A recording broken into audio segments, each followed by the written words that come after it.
Suzuka, when the name's mentioned, it conjures up great corners and renown in the Grand Prix world, such as the S's, Spoon Curve, 130R. Here we are tonight at the iRacing Grand Prix Series official. 28 drivers in our grid tonight.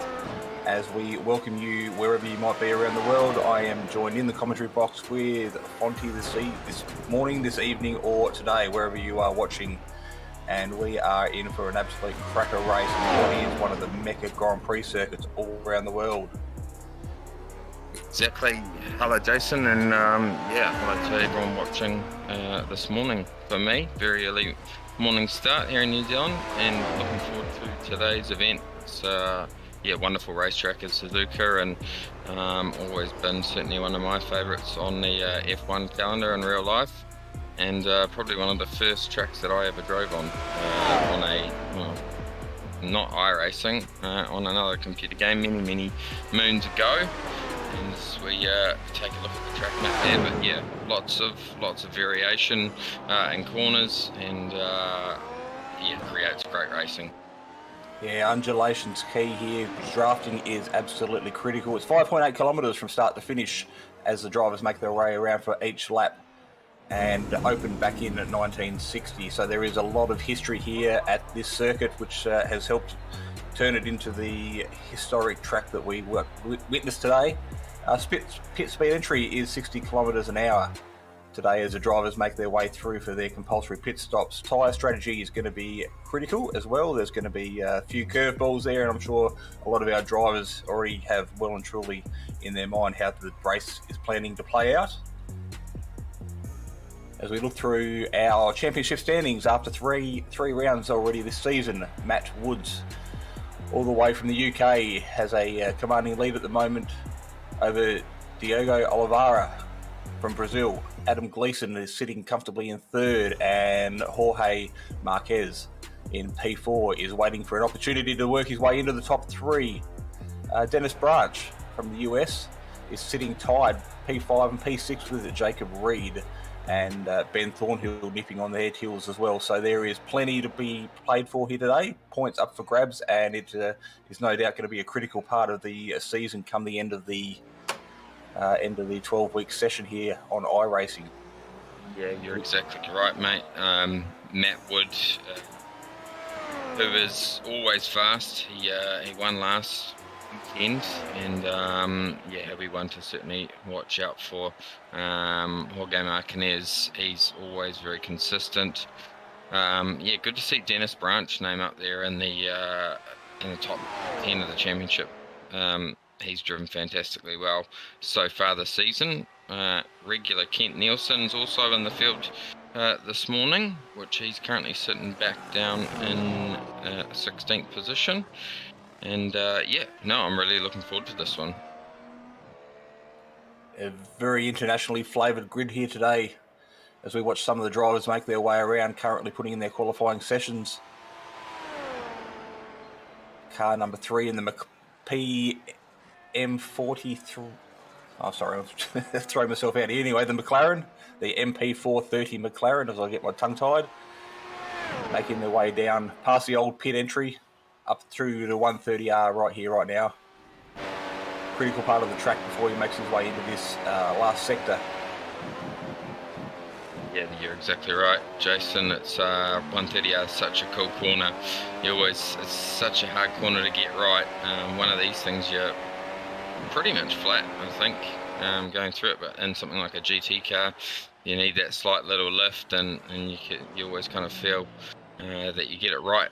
You know, you'll lift off too early, and you always feel that you could have pushed that a little bit harder, and then you can very quickly find yourself outside there on the runoff. But plenty of runoff in that area, and then hard into that right left. Well, qualifying is done and dusted here for Suzuka today. Marty Petiella, I'll have a crack at that. I'm sure it's wrong. Takes our pole today with the 128.172, followed by Marco Numela, Hayata Asaga, and Jacob Reed are on row number 2. And our winner last week, Matt Wood, he is accompanied on row number 3 with Diogo Oliveira. Jorge Martez is in P number 7 off row number 4 with Australia's very own Brad Newman P6, Dennis Branch, and our Japanese home driver Masafuma Aborn out of P number 10, and off row number 6 we've got Mitchell Welker and Ben Horrell. Luke Dowding and Liam Buckley share row number 7, followed by Gennady we'll just call him Gennady, row number 8, and Kent Nielsen from Canada beside him with Jacob Swinderski and Klaus Siemens off row number 9. Brazilian driver Bruno Canavas and Juan Berzina are off row number 10 today, and Jan Stratalski and Anthony Catt share row number 11 together side by side. John Pat Kelly and Adam Cohen round out row number 12. These Japanese drivers, Kazuki Igarashi? We'll take that. And Max off row number 13, and Mark Van Dalen and Isaac Ruksa. Oh, very well done there, Jason. Very well done for that. Yes, big international field as they line up on the front straight here. It's all going to be tyre strategy. As the green's about to go. And away we go racing. Oh, great start there from the P5 car. Matt Wood, great start there, going to the outside into turn 1. Are they going to get through turn 1 nice and clean though, is going to be the big question. We do have someone off on the outside there, but apart from that, everything looks relatively straightforward. That's Bruno Canavas. He was out of P19 and he's dropped right back to the rear of the field as the cars make their way down through the S-curves for the first time. Fantastic set of S-curves. Yeah, pretty difficult on tyres. This corner here, this right-hander that we're seeing, the double right. A lot of mistakes on this corner exit as we just see one driver drop off onto the grass there. That is Matt Wood, I believe. Yes, it is. And yeah, the greatest of starts so far for Matt. The front drivers already starting to pull away from him.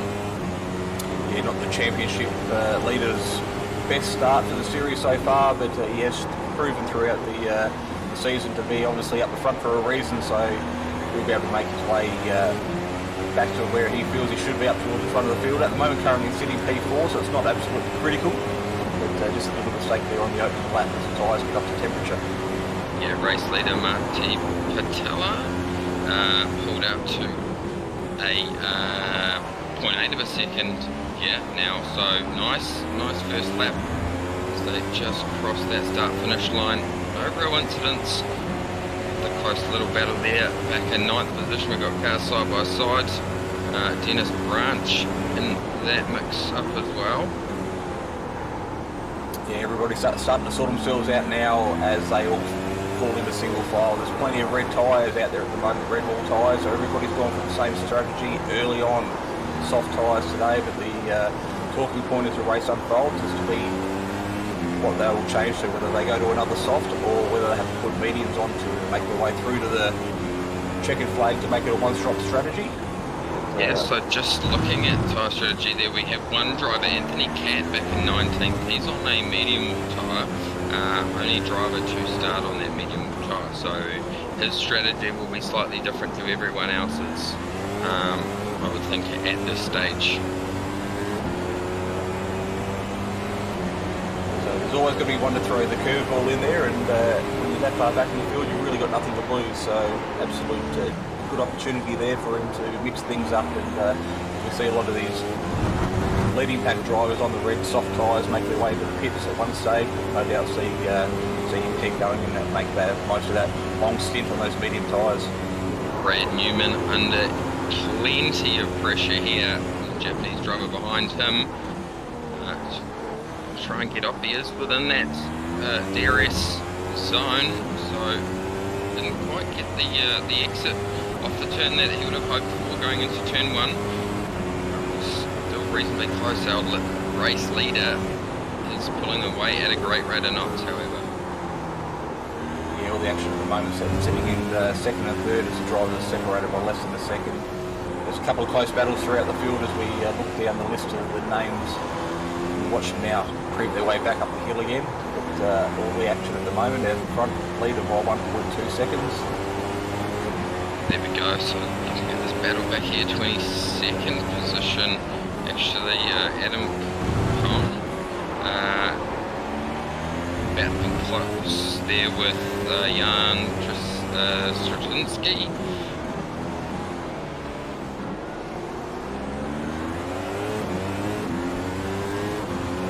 Plenty of pressure for all of these drivers, such tough cars to drive as we're seeing side-by-side action here with Luke Dowding. Just backs out of that one.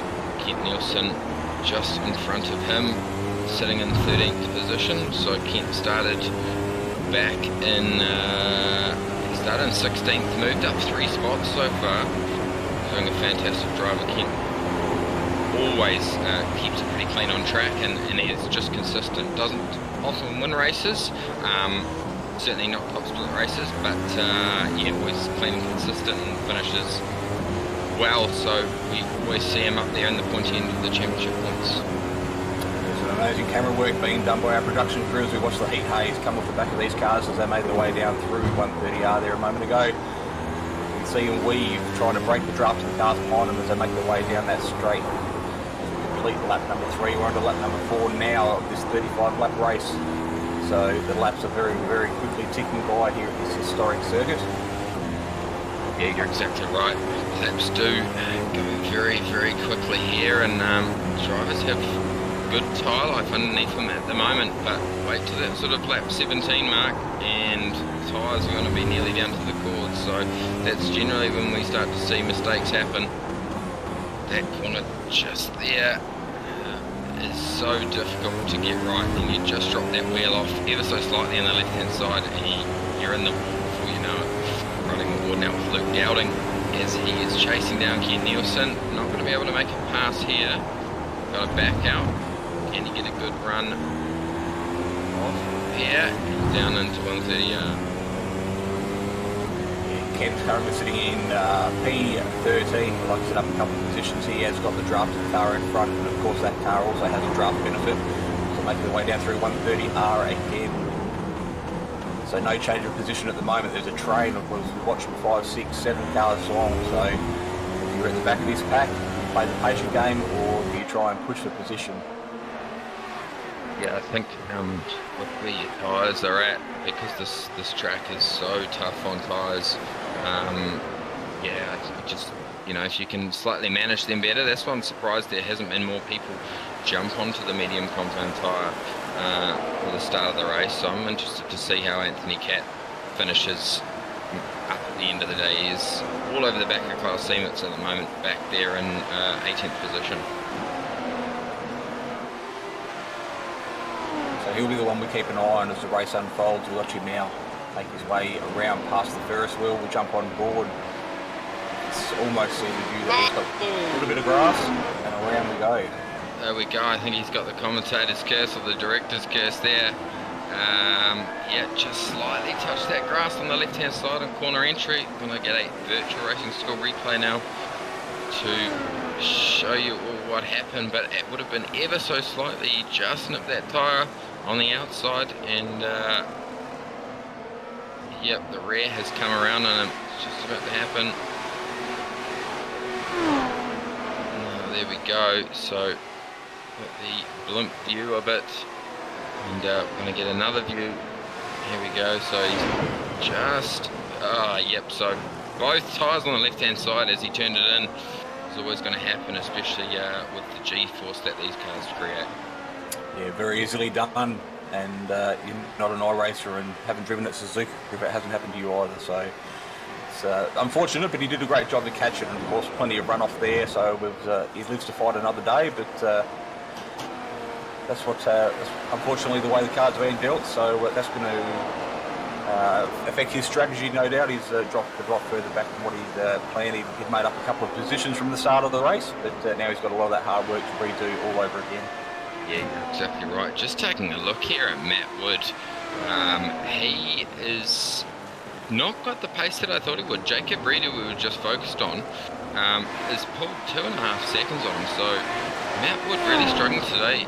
Clearly not been able to get a whole lot of practice in, or will we see a late storm through the field from him?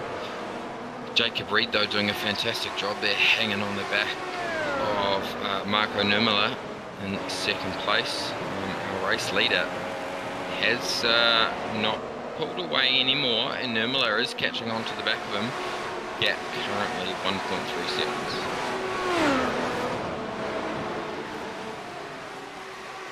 Yeah, these cars are built for speed, and definitely they're showing what they're capable of here at this circuit. But also you've got to try and stay off those curbs, because they don't take to those quite like some of the GT cars or the touring cars, or even the TCR cars we see here. But making our way down under the start-finish bridge again to complete yet another lap 7 to 35 now. Some great liveries we're looking at here today as well, so there's plenty to see visually as the cars weave and make their way back through the S's again.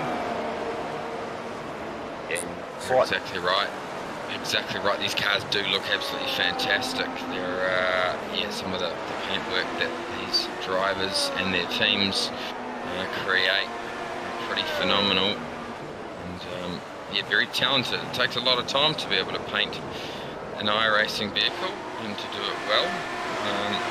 You can just see the condition of these cars and the detail, how long it would actually take them to go back to the racing.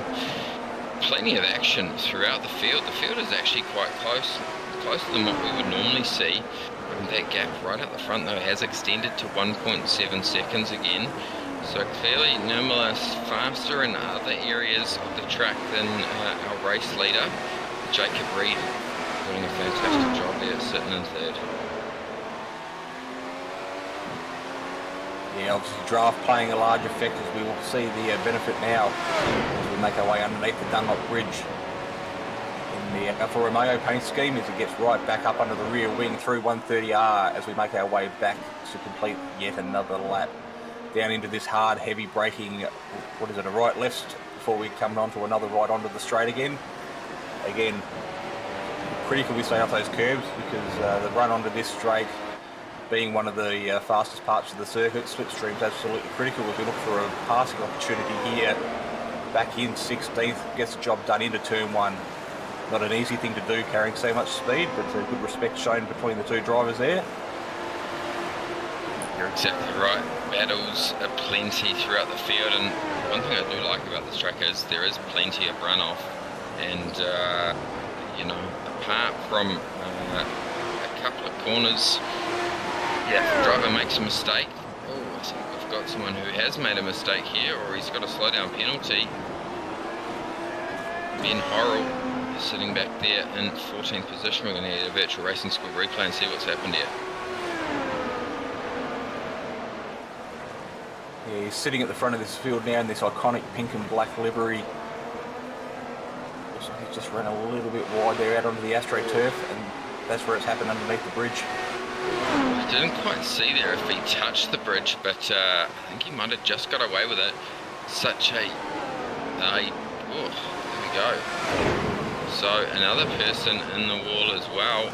As I was saying earlier, that corner bites so many people, and probably the most frequent corner at this track that we would see an accident on board from Ben Horrell. It just runs it slightly wide, grabs that gravel, and he does manage to touch the wall, so he'll be frustrated with that. Need to come in and make a pit stop. Yeah, all the other drivers doing a very good job to avoid him too, as he bounced off the wall back onto the racing line. So good awareness from all the drivers around him, but he'll have to reset. And get back into rhythm again now. Mitchell Welker being the first of our stoppers today, 3.6 time in the box as he takes off his soft tyres and puts on the mediums. So that's going to be a long run to the checkered flag for him today, some 26 laps. So not sure whether he's had a problem or whether that's part of his strategy, or even if he's going to go for a two-stop strategy. Yeah, you're exactly right. I think that these drivers, most of them would have gone, kind of 18 laps, 17 laps if they were going to go soft. So 26 laps on a medium does sound about right. Our driver who did start the race on medium compound tyres, Anthony Catt, he's actually out of the race. I'm not 100% sure what happened to Anthony Catt, but disappointing result from him either way.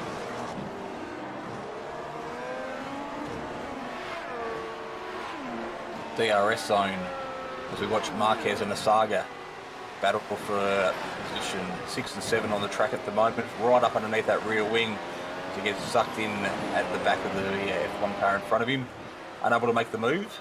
We watch our action from the previous lap. Ben Horrell makes his way into the pits now to get that damage off the front end of his car looked at. Yep. So I think it's 5 seconds for a wing change on one of these cars. So again, the medium compound tyres there for Ben Horrell as well. So he's going for the long strategy to get him through to the finish, which, yeah, I think is probably the right call to make. I haven't seen any of these front guys make that strategy call as of yet, and no real changes in position. Anything Matt Wood is slightly getting closer to Jacob Reed. Closest battle that we do have on track currently is for P number 7, Osaga and Newman. Sorry, Martinez and Osaga, I should say. They're in 6th and 7th. Great shot looking back here. You see that heat haze coming out of the exhaust of these McLaren MP430s.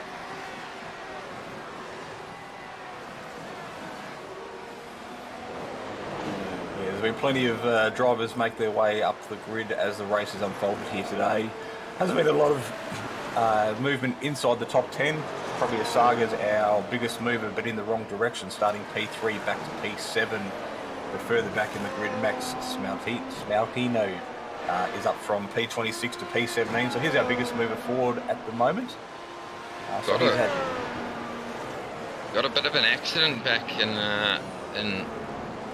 the grid. Something happened to Jan Stratinsky just a few corners ago. I'm just going to go back and have a look and see what did happen to him. There we go, replays on screen. So, oh, there we go. He's done it all by himself. And has he managed to get away with it? Yes, he has. He's very lucky there. Very lucky there. Yeah, there wasn't a lot of wiggle room there for the cars coming out of turn number 1 to make a decision, but everyone is committed to that racing line, and it has paid off as he gets back up to speed now, joins at the back of the train that he was leading less than a lap ago. The critical thing, no damage. Might have a few flat spots on those tyres, but as far as body work goes, no cosmetic damage, and therefore you can still get the benefit of the draft of those cars in front of him. We jump on board with positions 9 and 10 at the moment. This is Dennis Branch and Masafi in position 9. Position 10. So just over the half a second separating these two here. Yeah, come up through the top of the S's. See the grandstands are absolutely chock-a-block full. So the drivers today putting on a great show for the virtual crowd, plus everyone else watching out there on, whether it be YouTube or one of the many media platforms we are watching today on SimSpeed TV. Yeah, that's exactly right. Awesome battle back here for 18th, 19th, 20th, 21st and 22nd. These guys only half a second separating all of them. Just a bit further up the order, Jacob Swiderski in P14 has just made a pass for position. Good little catch there coming out as the cars made their way underneath the bridge there. The back end got loose and it went hard right there for the driver we see on screen, but he had the reflexes and the skills to catch it and without actually losing a position. Did lose a little bit of track time, but still facing the right way. So some great driving on show here today. These drivers are well and truly got their hands full with these monsters of cars because they are very unforgiving, as we have already seen today. One little mistake, albeit millimetre perfect, and you can find yourself off the tarmac on the green slippery stuff real quick. Yeah, you're exactly right. They are very, very difficult cars to drive, and yeah, I've certainly never really put a huge amount of time into trying to adapt myself to them whenever I have been on iRacing. So we're seeing a few more takers on the lane, lap 13, so they would likely go for a medium compound. I think the first car there in the order. Oh, we've got someone who didn't quite make their pit box, and it's going to slow them down. So quite a few drivers actually taking that medium strategy, soft medium strategy I should say. Yeah, a lot of the drivers taking these pit stops a bit earlier than what we anticipated, so there might be a bit more tyre wear out there on the track than what was potentially thought at the start of the race. So a lot of these drivers now just may have to manage their tyres a little bit better as the race unfolds. Getting a little bit liberal there with the curbs as we watch the car make his way back round through the chicane there to complete yet another lap. Race leader in the pit lane, so let's see how he goes. I think this will make that pit lane light up for the likes of Nurmela, Reed, Wood, Oliveira, Martinez. They will all follow suit pretty soon, I would think. Yeah, should spark a flurry of pit lane activity. Good little pit stop there, straight into his box and back out again for what was our potential race leader. Looks like he's coming out into some clear traffic, so he is going to... Ooh. I don't know whether they actually touched there. Yeah, I'm not too sure. Luke Dowding, we'll have to go back and see if there was contact. It was always going to be difficult side by side. Maybe it just upset and unsettled Luke here. Let's take a look. Just slightly been contact on the... Oh, he's just grabbed the grass. Oh! Okay, there we go. So he has grabbed the grass and it's lit up the rear wheels, turned the car to the right. He has touched him very slightly. I think he's going to get away with that and not have any damage. From what I can see here on our effective race leader's car, there is no damage. Yeah, if you want contact here in these vehicles, side-by-side contact's obviously what you're after, because the front and the rear very, very delicate on these cars, and that can affect your top speed as the lap continues. So very, very lucky there. I thought it was a little bit of aero wash, but like you said, good point out, a little bit of touch of the grass, and off hard left she went into the slippery stuff, but plenty of runoff, as we spoke about earlier. As we see a Saga make his way into the pits now. So a couple of these drivers may react to our leader's pit stop last lap, but possibly opting to go a little bit longer and getting the most out of these soft tyres as well for the leading group. So depending on whether the undercut or the overcut was going to work here, but if you're on in a good rhythm with these red wall tyres on at the moment, it's silly not to make them last as long as they can possibly go, and give yourself some fresh tyres for the short stint towards the end of the race, while your competitors around you potentially struggling for some tyre grip. Yeah, you're exactly right. Looking at this battle right at the front, we've had Jacob Reed. He has really closed that gap there to Marco Nurmela. It's 0.2 of a second, so he's well within passing range now. Maybe Nurmela's tyres are starting to go off. We are nearly at that halfway point in the race. Are we going to see him dive into the pit lane?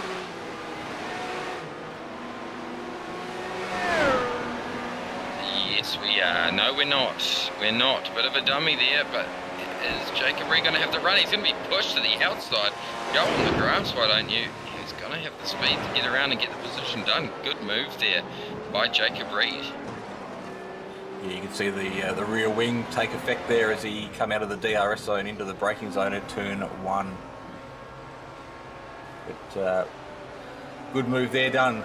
Clean pass on the outside. He did get squeezed a little bit, but he got the job done.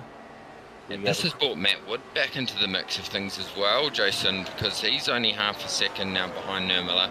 That gap between himself and Reed was about 1.5, 2 seconds. So, yeah, this is certainly good for Matt Wood's chances. With the effective race leader sitting back in 9th position at the moment, there is 22 seconds separating the Marty Patella and Jacob Reed.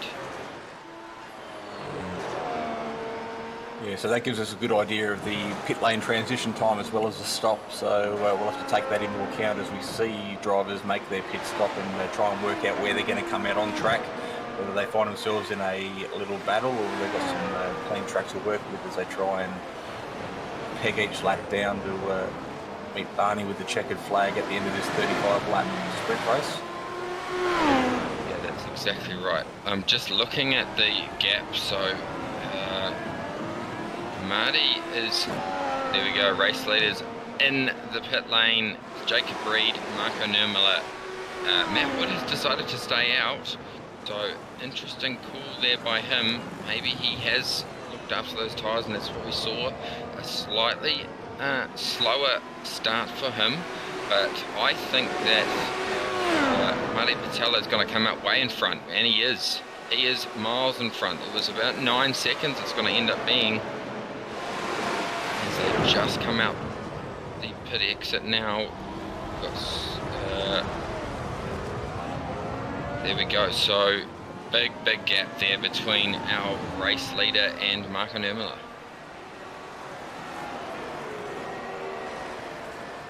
Go, so it's just been filled in that Jacob Reed actually let Nurmiller through. Let's have a look here on the virtual school replay.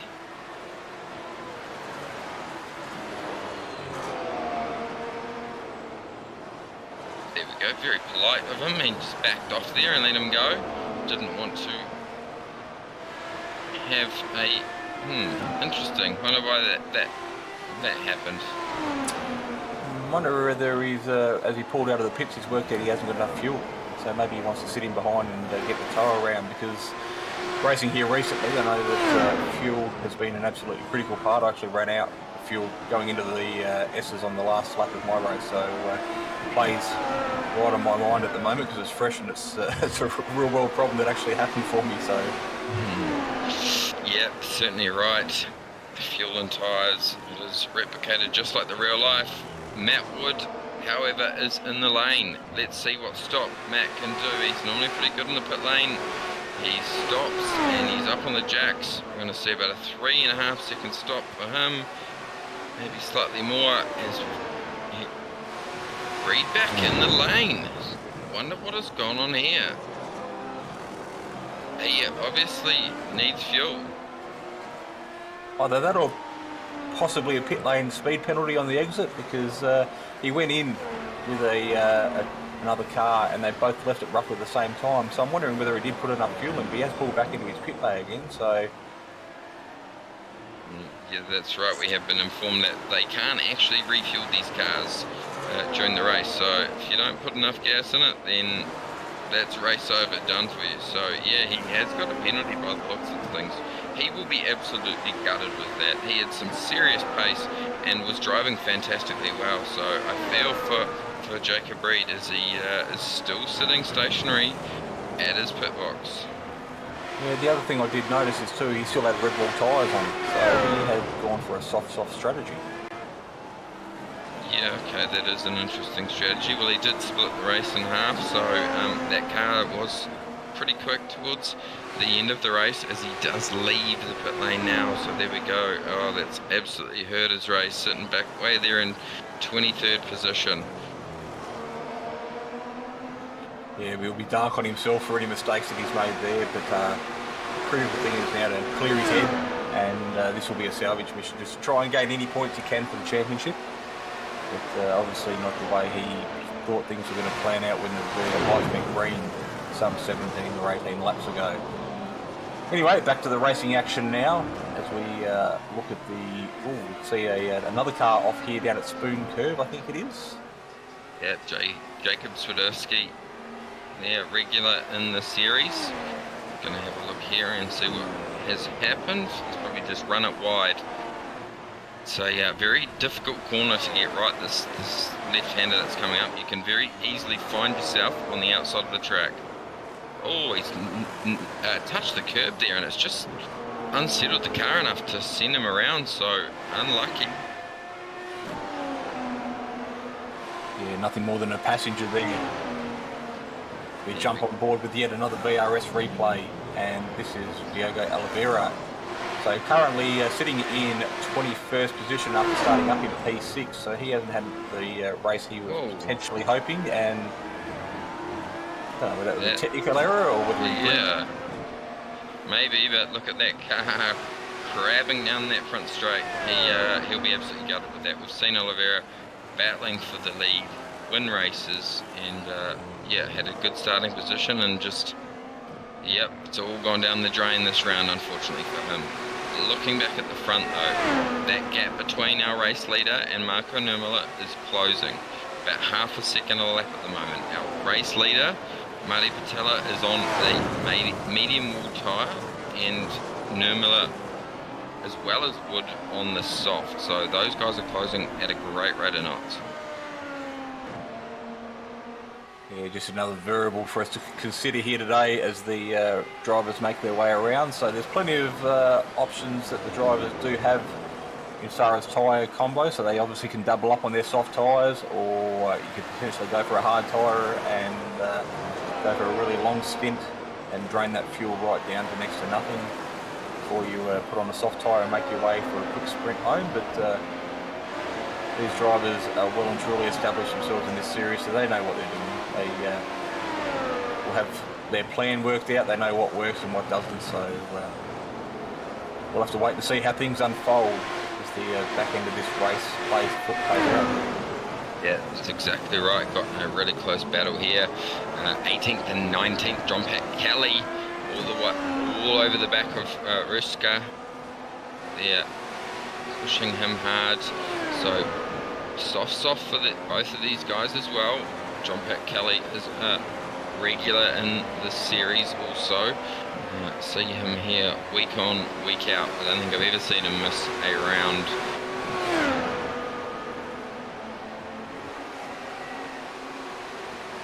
Great shot there as we can see the cars going under the bridge, and of course some other cars further up the field making their way over the top of the bridge. So one of the very few circuits in the world in the figure 8 configuration that we still visit today in the real world. It's one of the aspects that makes this circuit very, very unique. We see a train of 5 cars now, all within DRS zone of each other, making their way down to complete another lap down through turn 1. This is a battle for 5, 6, 7, 8 and 9. So all within inside the top 10, and plenty of points up for grabs and plenty to play for. Yeah, that's exactly right. And yeah, seen a few mix-ups, the likes of Oliveira, you know, Klaus Semitz. Those guys are not finishing today's races. So, you know, Brad Newman, Welker, Dennis Branch. This is all working well for their championship hopes. Yeah, like the old saying goes, you got to make hay while the sun shines. So it is a long championship season, and we are only 1/3 of the way through it here at round number 4 at Suzuka. So a lot to unfold as the season progresses and things get down towards the pointy end of the season. Yeah, just looking at Kent Nielsen here, he's up into 9th position, started back in 16th, so been a good race for Kent so far. As I said earlier, very consistent, clean driver, and he is all over the back of Brad Newman here, and we're going to see a pass be done. Something has happened to Newman there. Okay, just let them both go by the sounds of it. Maybe just needs to look after his tyres a bit more, or needs to save some fuel. I'm not too sure what that exact situation is there. Gap at the front though isn't really closing up, although in saying that, there has been a bit of a mistake from our race leader, because it closed up about a second within the last 10 seconds.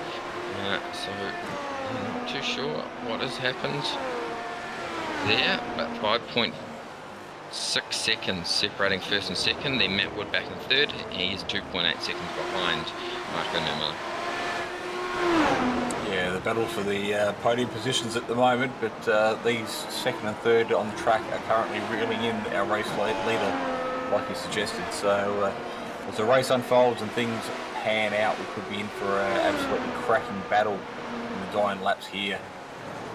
So we watch P11, P12 on track at the moment. So there are little battle packs still forming and plenty of action happening throughout the field. It's not all the action is up the front. These drivers here.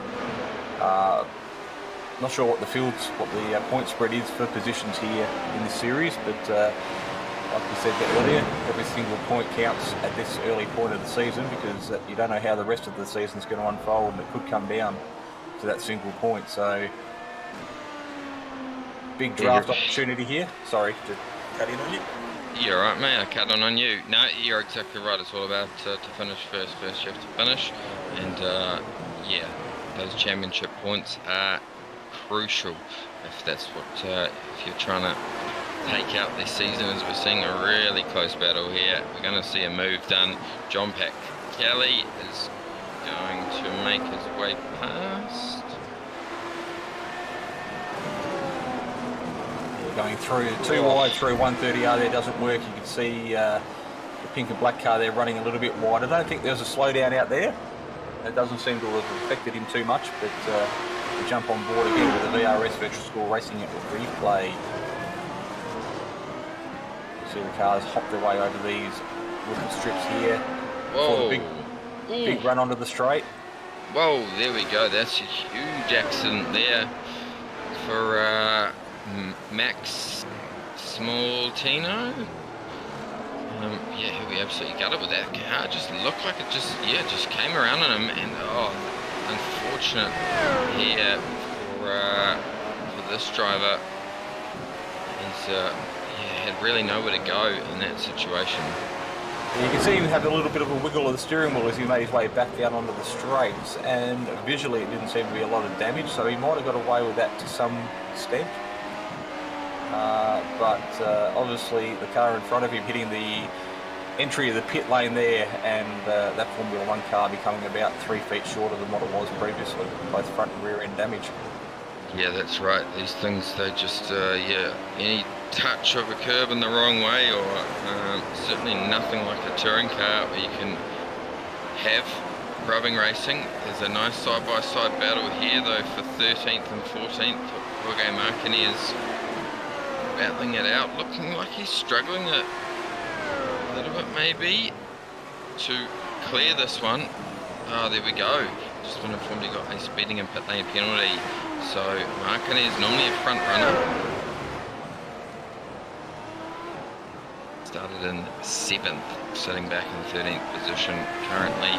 Kent Nielsen, however, he's up in 8th position, looking very racy on the back of those two cars in front of him. That's Mitchell Welker and Abram. We watch the cars now again. The difference between these ones we see on our screen at the moment is a medium compound tyre with a couple of soft compounds behind him. So he's managed to hold up on the position at the moment. It's only a matter of time before these soft compound tyres. Oh, contact is made to the rear end. There we go. That was Mitchell Welker there. He'll be absolutely gutted with that one. Just going to see the replay and see what's happening. He's been collected in the back end by the looks of it. Oh, there we go. So rear wing. Exactly too sure who that was. Abram, maybe? Yeah, not entirely sure who the contact was made there, but obviously that's not how either of the drivers want to have any contact throughout this race. I said earlier in the broadcast, great respect shown between a lot of the drivers here today, and plenty of racing room normally given, but just a little mistake there, and unfortunately somebody ended up in the tyre. Yep, just looking closely here at Ben Horrell. He is looking very racy on the back of this driver. He's going to go to the outside. Oh, there's going to be contact. That was a little bit of a silly move there from Horrell, I think. He, yeah, he moved twice across that. It was never going to be a pass on here to kind of stay on the outside. Let's have a look here. Did have a really good run and use the slipstream and DRS zone to his benefit as they went down past the pits, but having a look on the inside there, and that gap was always going to close, and of course it did, and he got more air than what he possibly anticipated as he went up over the nose of the car in front. Yeah, I think he just turned down a bit too quickly and that corner kind of ran away on itself. So yeah, disappointing for him because he was having a good race up until that point. Really good pace here from Nielsen again. He's sitting up in 6th now, so he's definitely our biggest mover and shaker in this race. Up 10 positions from where he started. Next car up the road for him is Dennis Branch, 1.3 seconds. So if he's looked after his tyres right, which he does have 1 lap older tyres than what Dennis Branch does. We know how much of a veteran Kent Nielsen is, and I'm sure that he will be able to pull that gap in no time. Yeah, confidence is key in these cars, and obviously Kent has plenty of confidence in the tyres that are under him at the moment, so he won't be long before he's on the back of that Dennis Branch MP430 and fighting for position number 5. So making great moves as he's made his way through the field here today, just simply by being clean and picking his moments, and as he's finding himself currently in P6 as we watch a little battle on screen at the moment. 12 and 13 separated by a mere half a second. That's Swedinsky and Marquez. So you can see the sun slowly starting to set there in the background as we make our way around this historic Suzuka circuit. This will be a great passing opportunity if he can get his front wing underneath the rear wing of Swedinsky in front of him. Not quite close enough at the moment, 0.3 of a second. So he'll find himself right underneath that rear wing going into the braking zone, but at 130R, that's not the spot where you want to make a move. No, you're certainly right. It'll be more like him to turn 1 if he can set it up nicely, get a good corner exit off this left-hander and be able to hold the power through here. This right-hander is really difficult, especially once those front tyres start to wear out. He has got the run though. He's going to look to the inside. I think he's going to get it done quite easily. There we go. Okay, Marquez moves up to P12. Oh, is that driver? It's forced to run wide there. Yeah, there's plenty of racing room given, so whether he was spooked by the pass or he just sort of lost track of where he was on the circuit, but plenty of tarmac there, no grass, so he didn't lose a great deal of time. More importantly, the car's still in one piece. You see this vehicle here coming onto the straight now, getting a little bit squirrely through that right-hander you was talking about, so those tyres, particularly those soft ones, might be playing into effect as the temperatures start to cool a little bit as the sun drops. Yeah, you're exactly right. 8 laps to go, and our race leader, that gap is closing 3.5 seconds back to Nurmela. Matt Wood just kind of sitting there at 2.8 seconds, so yeah, it could be on in the last lap or two for our race leader. Nurmela driving a fantastic race so far. Does he have the pace to win this race? That's the big question. 8 laps to go. His current rate, he is half a second faster, so yeah, it is going to be very close at the end of it.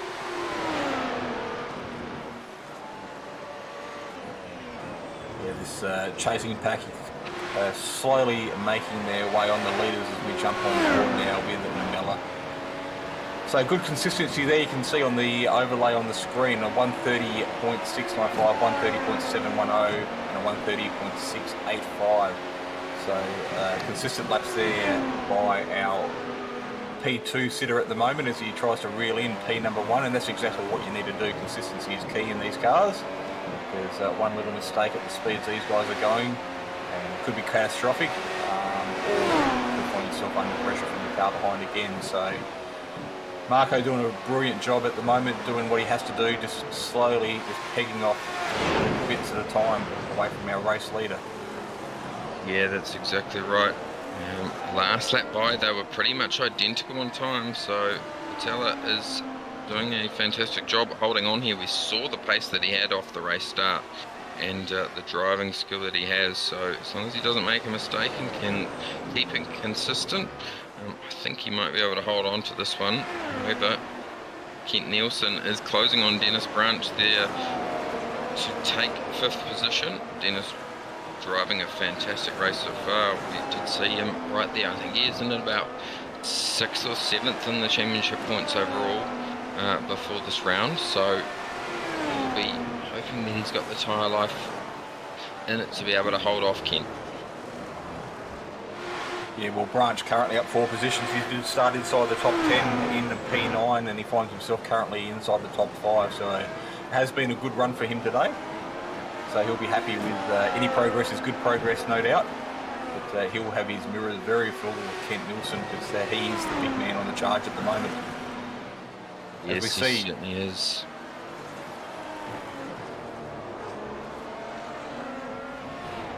See another driver come down onto the pit lane. The number 23 car, I'm not too sure, he's already made a stop. So this is his 2nd stop. Looks like he's just didn't see if he got tyres or not. He is sitting there for quite a long time, so maybe he has had some damage, or maybe he hasn't put enough fuel in it. Yeah, do they get incident points and potential stop and go penalties in this series? So that's just another variable to consider as we watch our drivers make their way back uphill through these S-curves. Very, very iconic part of the circuit here, the switchbacks. Not a lot of passing opportunity, but it is great to watch these cars change direction as they stick to the circuit like glue. Yeah, you're certainly right. These cars do stick like glue. They're been on. This particular series has been on iRacing for a very long time.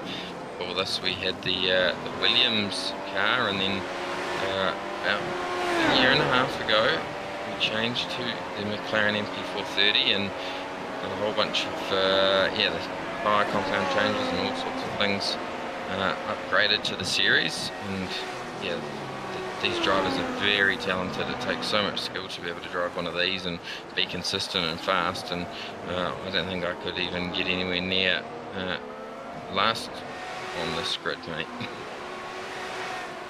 You know, they are definitely a beast to tame, and very unique within the iRacing service. As we have a quick look at 11th and 12th on the track at the moment, with some airtime to both Dowding and Marquez. Marquez we've seen a little bit today already, but he finds himself now in the back of Dowding by, again, less than half a second. There's only 4/10 in it, so good run through this spoon curve. I don't know if this is spoon curve coming onto the big long back straight.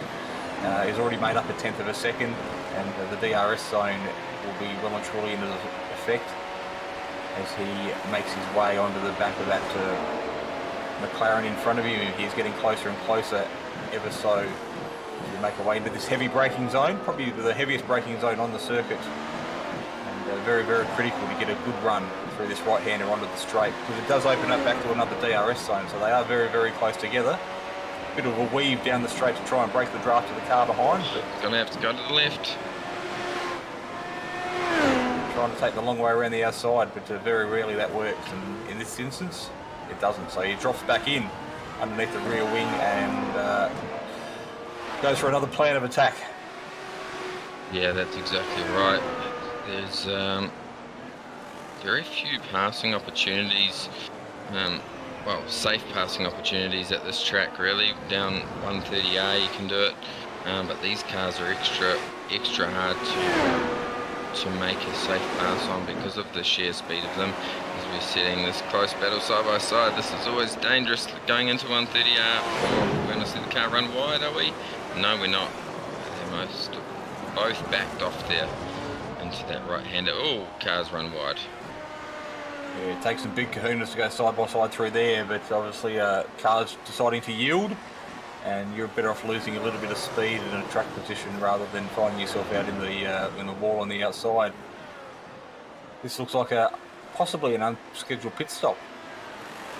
Yeah, I think you're right. I'm not too sure what's happened there, but we've got a car certainly blowing up or on fire there in the pit lane as well, so maybe to get that fire extinguisher there quickly. Looking at that gap though out front, look at it, 2.5 seconds. I don't think he's going to have the pace to be able to catch him. We've got 3 laps left, or 4 laps to go I should say. It's going to be very close. Last lap by there was only 0.1 of a second separating those guys, so at that current pace Nimula's not going to be able to catch him. Great racing here. I just did say the move doesn't work around the outside into turn 1, but we just about saw it get pulled off. But as I made the way back up through the S's, or the S curves again, it is a single line, the fastest way through. So we see the cars fall back into single line formation.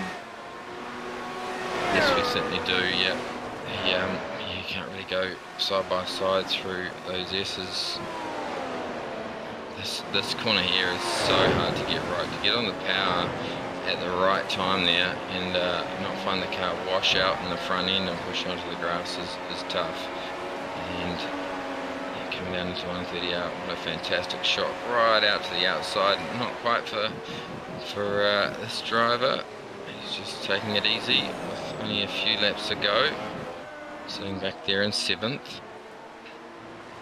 We jump on board with Buckley. You can see Welker going defensive because he certainly knows the car behind him is right there looking for an opportunity to make the move.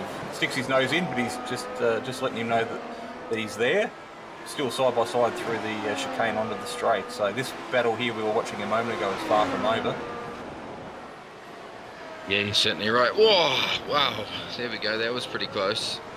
We're going to go side by side into turn 1 again. He's not going to be able to do it, he's going to have to back off.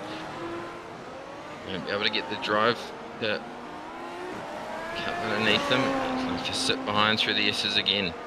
Now, this is a soft compound versus a medium compound battle there. We just had a quick look at yellow tyres versus red tyres on the walls, how you can tell the compound the drivers are using at the moment. So the soft compound was potentially a big benefit early on in the second stint, but at this point with only 2 laps to go, they've certainly used the best part of their tyre downforce and their grip that they were generating. So it's almost a point where they're probably back, the tyre conditions are probably almost at a level playing field. Yeah, you're exactly right. Talking about tyres and worn out tyres, Marco Nurmela has worn his tyres out. That gap is increasing between first and second. Matt Wood has closed the gap between himself and Nurmela now. It's at 0.3 of a second, and we know how Matt Wood can look after tyres. They are 1 lap newer than what Nurmela's are. So with 2 laps to go now, it is going to be very close here.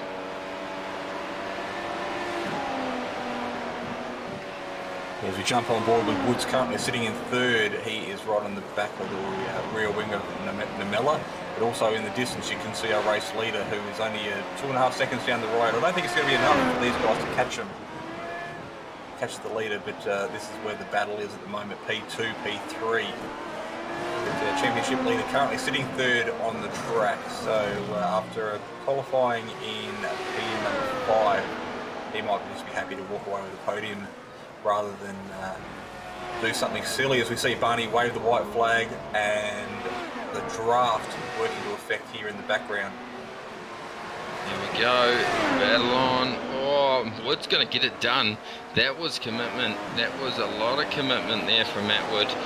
Very good driving, and just shows his talent overall. Nurmela's tyres are absolutely knackered, and he's dropping off at a great rate of knots. He will have to settle for 3rd.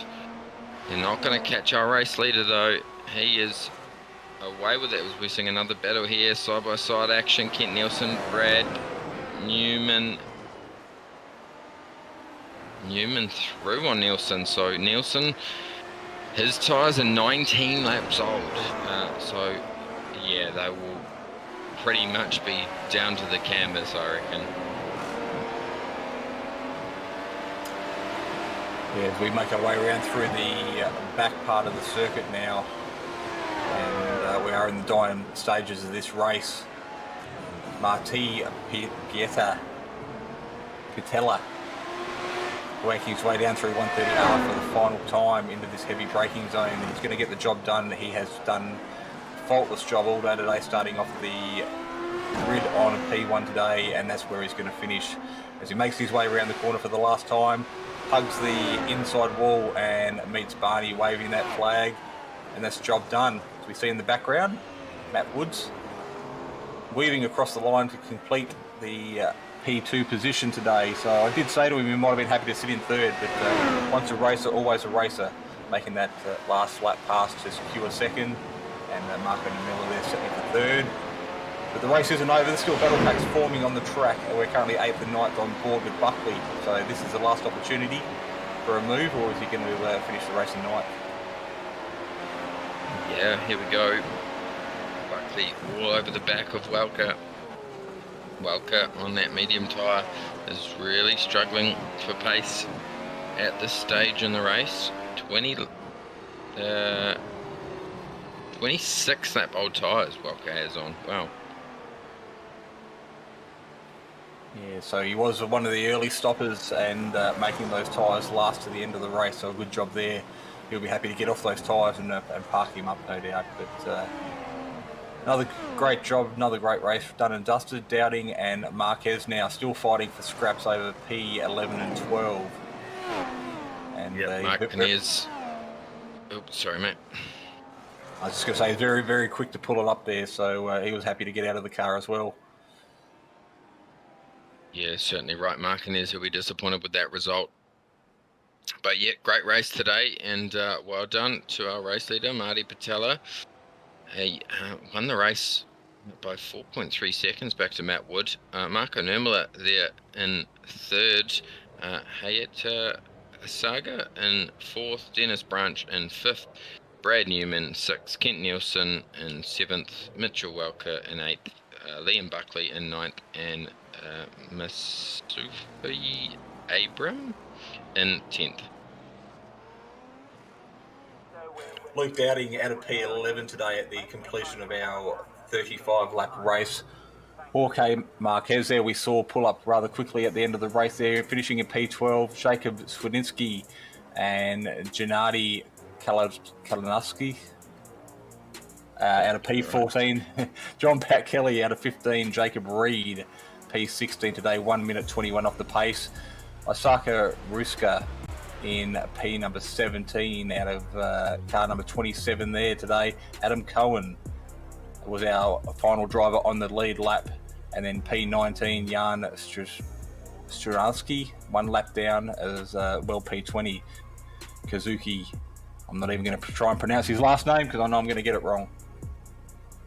There we go, Mark Van Dalen in 21st, Ben Horrell 22nd, Max Smoltino in 23rd, Diego Oliveira in 24th, Klaus Simmons 25th, Jan Brazina in 26th, Anthony Catt in 27th. He was the driver who started on, the only driver to start on those medium wall tyres, and Bruno Cannabis 34 laps down in 28th.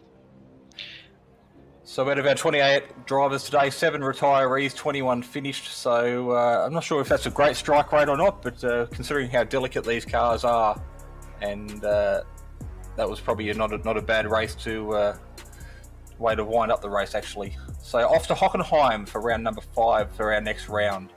So that'll be next weekend. Once again, leaving one classic Formula One circuit for another, so no doubt some great racing there. There's once again a lot of history, and slipstreaming will be a big part of next week's race. Yeah, you're exactly right. Reasonably new to the iRacing services, Hockenheimring.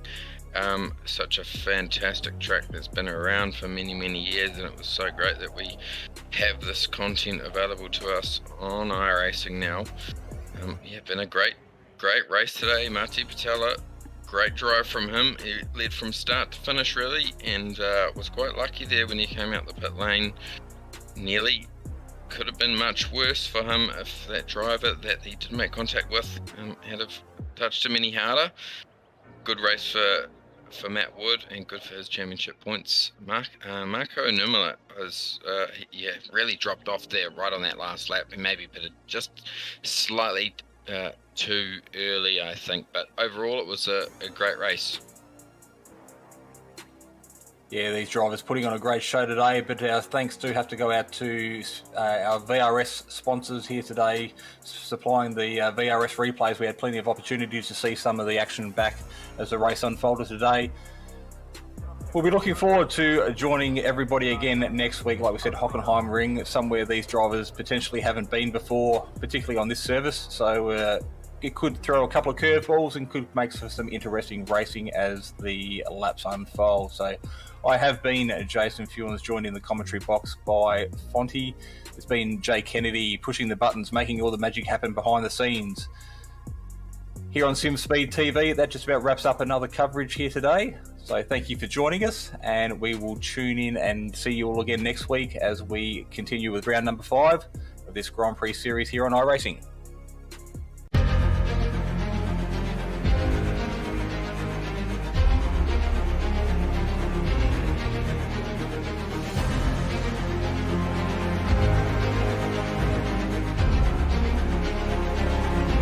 Fantastic.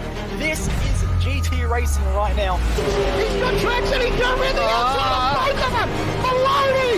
Oh, he's taking Anderson. Anderson's up top here. Oh my God! Oh, big crash. Oh my goodness, half the field's going to get rolled. Six very close. These guys are want to make their way through the field very quickly. Oh, there we go. Oh no! That's massive! This is it! This is over! I can't believe this! Oh my God! God, what?